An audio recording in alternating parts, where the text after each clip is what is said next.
Hi guys, this is advocate Uksar Ahmad and welcome to my channel learn law. Friends, अगर कोई भी व्यक्ति loan लेता है, लोन लेने के बाद आपको एक लंबे समय तक उसकी ईएमआई चुकानी होती है और कभी-कभी फाइनेंशियल क्राइसिस की वजह से आप लोन की ईएमआई नहीं चुका पाते हैं। लोन की ईएमआई नहीं चुकाना एक मसला है, लेकिन इसके साथ इससे बड़ी प्रॉब्लम जो है वो है बैंक का टॉर्चर, जो बैंक आपके साथ करता है।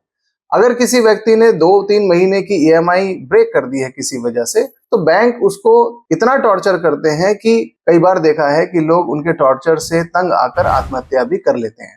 हालांकि आरबीआई की बहुत सारी गाइडलाइंस हैं कि कोई भी बैंक का एम्प्लॉय या उससे जुड़ा हुआ व्यक्ति किसी लोन डिफॉल्टर के साथ इस तरह की एक्टिविटीज नहीं कर सकता है, लेकिन उसके बावजूद भी बैंक का अपना तरीका है, वो आरबीआई की गाइडलाइंस को कभी कभी फॉलो नहीं करते हैं। ऐसी सिचुएशन में जब एक व्यक्ति के पास पैसे नहीं है, उसने 2-4-5 लाख रुपए का लोन ले रखा है, कुछ किस्तें दी और कुछ किस्तें देने के बाद उसकी ईएमआईज ब्रेक हो गई। उसे पता है कि अगले 6 महीने साल भर तक वो ईएमआई नहीं पे कर सकता है और बैंक का टॉर्चर लगातार चलता आ रहा है। उसके घर पर, उसके वर्क प्लेस पर, उसके पड़ोस में बैंक रिकवरी एजेंट्स आ रहे हैं। अब इस सिचुएशन में एक आदमी अगर फंस गया है तो उसे क्या करना है, आइए इसको हम डिटेल में समझते हैं।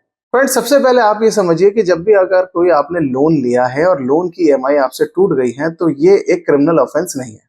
ऐसा नहीं है कि एक व्यक्ति जिसने चाकू मारा हो, मर्डर किया हो या किसी ने डकैती डाली हो तो उस कैटेगरी का आपने कोई ऑफेंस कमिट किया है, बिल्कुल भी नहीं।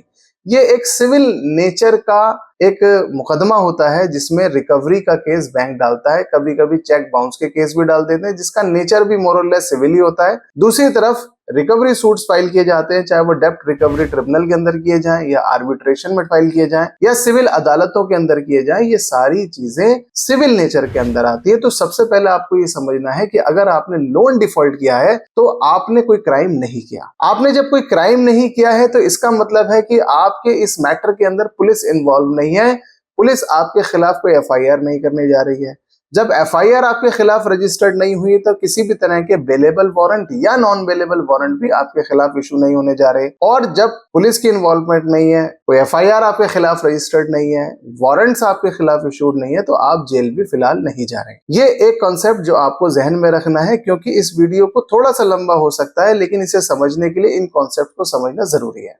अब आपको बैंक लगातार टॉर्चर कर रहा है, अपने रिकवरी एजेंट्स के थ्रू आपको परेशान कर रहा है, तो अब आपको क्या करना है? फ्रेंड्स, हमारा एक मकसद है, वो है बैंक की ईएमआईज या तो चुका दें हम, या उसके लोन को हम सेटल कर लें।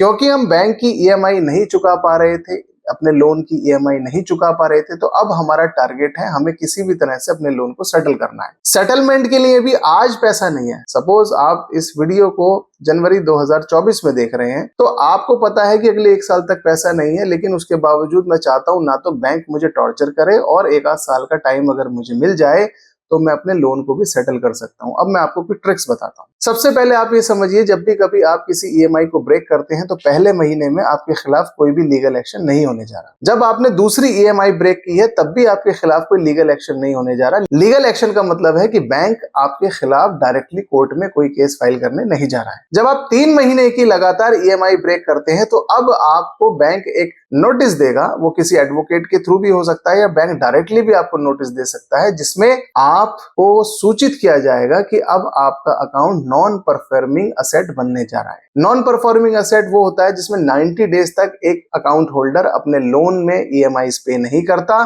तो फिर उस लोन अकाउंट को बैंक बंद कर देता है और बंद करने की वजह से अब आपका ईएमआई देने वाला जो कॉन्सेप्ट है वो बंद हो गया। अब जब भी आप कभी बैंक को रीपे करना चाहेंगे तो ईएमआई के फॉर्म में नहीं करेंगे, बल्कि आपको वन टाइम सेटलमेंट बैंक के साथ करना होगा। या तो आप उसको पूरा जो अमाउंट है, लोन अमाउंट, वो पे कीजिए, नहीं तो बैंक के साथ आप नेगोशिएट करके सेटलमेंट कीजिए। अब आपका अकाउंट एनपीए हो गया है। अब बैंक क्या करने जा रहा है? बैंक आपको एक डिमांड लीगल नोटिस सर्व करेगा। मैं यहाँ पर लीगल की बात कर रहा हूँ। अभी जो बैंक आपसे इलीगल एक्टिविटीज करता है उसकी बात मैं यहाँ नहीं कर रहा हूँ। जब बैंक आपको लीगल डिमांड नोटिस एडवोकेट के थ्रू देता है तो इस प्रोसेस में भी थोड़ा बहुत टाइम लगता है, यानी कि आप मान के चलिए 3 महीने आपका एनपीए होने में लगा, 1-1.5-2 महीने आपको लीगल डिमांड नोटिस मिलने में लगेंगे, और इसके बाद जब आप लीगल डिमांड नोटिस पर भी बैंक को पैसा नहीं देते तो आप ये मान के चलिए 2-4-5 महीने में बैंक आपके खिलाफ कोर्ट में केस फाइल करेगा। तो पहले आपको 5 महीने मिल गए, फिर कोर्ट में केस डालने में भी बैंक को 4-5 महीने लगेंगे, तो 8 से 10 महीने आपको सेफली मिल गए। इस पूरे टेन्योर के अंदर आपको अभी घबराने की जरूरत नहीं। आपको करना सिर्फ ये है कि जिस दिन आपकी लोन की ईएमआई ब्रेक होती है उस दिन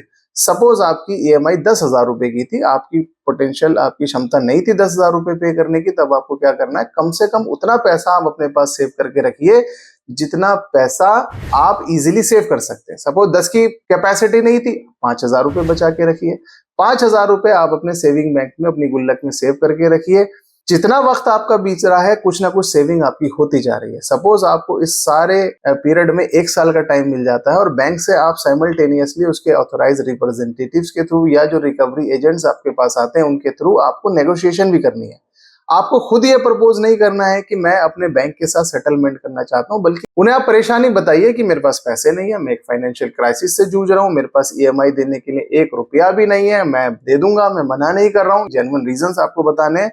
धीरे धीरे बैंक जब आपकी फाइनेंशियल कंडीशन को समझेगा तो फिर वो आपको कुछ ना कुछ एक प्रपोजल देगा कि ठीक है, सपोज बैंक का आपके ऊपर 5 लाख रुपए बकाया था, तो 5 ना देके हाँ वो आपको 30% 40% का वेव ऑफ देता है। तो अगर मान लो बैंक ने आपको 30% का वेव ऑफ दिया है तो 1.5 लाख रुपए का आपको वेव ऑफ मिल जाता है। आपको ऑटोमेटिकली 3.5 लाख रुपए पे करने हैं।